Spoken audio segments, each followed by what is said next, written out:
Hello বন্ধুরা, চলে এলাম একটা নতুন রেসিপি নিয়ে। তো দেখুন রেসিপিটা কি। প্রথমে আমি কড়াইটা বসে তেলটা গরম হতে দিয়েছিলাম, এরপর দিয়েছি সাদা জিরে। জিরেটা ভাজা হয়ে গেছে, এবার দিয়ে দিলাম পেঁয়াজ কুচি আর লঙ্কা, কাঁচা লঙ্কা। পেঁয়াজটা ভাজা ভাজা করে নিচ্ছি।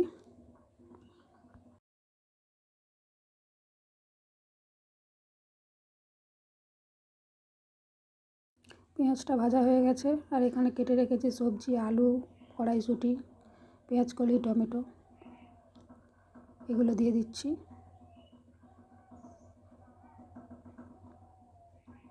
এগুলোকে একটু ভালোভাবে হালকা করে ভেজে নেব।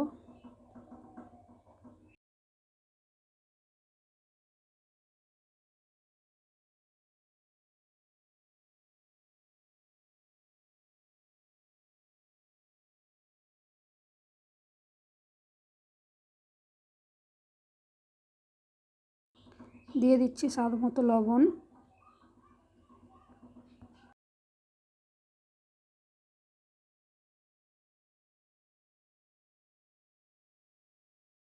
আবারও ভালোভাবে নেড়ে নিচ্ছি।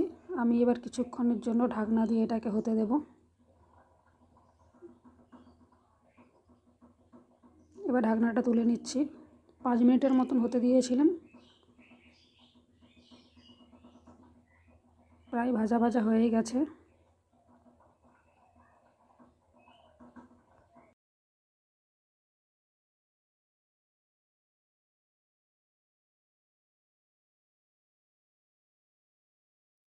এরপর দিয়ে দিলাম আদা আর জিরের বাটা। এই রান্নাটাতে আমি রসুন ব্যবহার করছি না, আপনারাও করবেন না।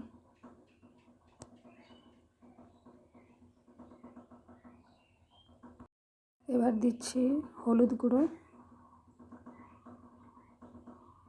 আর লঙ্কার গুঁড়ো।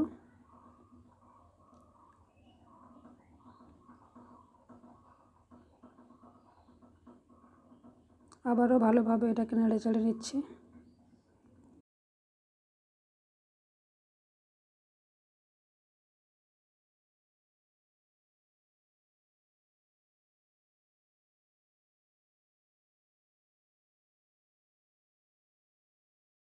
এবার দেব এই রান্নার যে মেন উপকরণ, সজনের ফুল।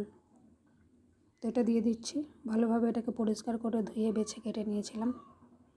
তো এটা দিয়ে দিলাম। একটু ভালোভাবে নেড়ে চেড়ে এটাকে কষিয়ে নিচ্ছি।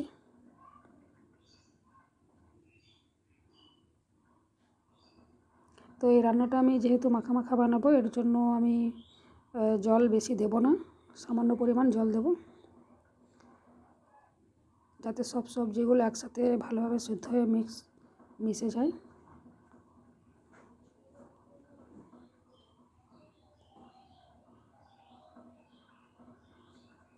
তো বন্ধুরা, এটা একটু ফুটে আসলে আমি এবার দিয়ে দিচ্ছি ধনের পাতা কুচি ওপর থেকে। আপনারা এটা স্কিপ করতে পারেন, নাও হলে দিতেও পারেন। এরপর দিয়ে দিচ্ছি ডিম ভাজা।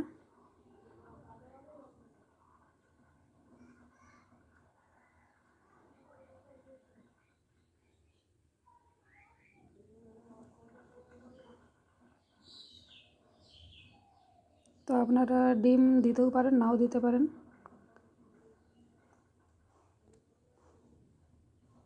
এমনি এটাকে রান্না করতে পারেন। তো রান্নাটা আমার প্রায় হয়ে গেছে বন্ধুরা। এবার আমি গরম মশলা দিয়ে নামিয়ে নেব। তো কেমন হয়েছে আপনারা দেখুন। আমি এটা নামিয়ে আপনাদের দেখাচ্ছি। ভালো লাগলে অবশ্যই এটা বাড়িতে একবার ট্রাই করে দেখবেন। অসাধারণ লাগে গরম ভাতের সাথে, দুর্দান্ত খেতে।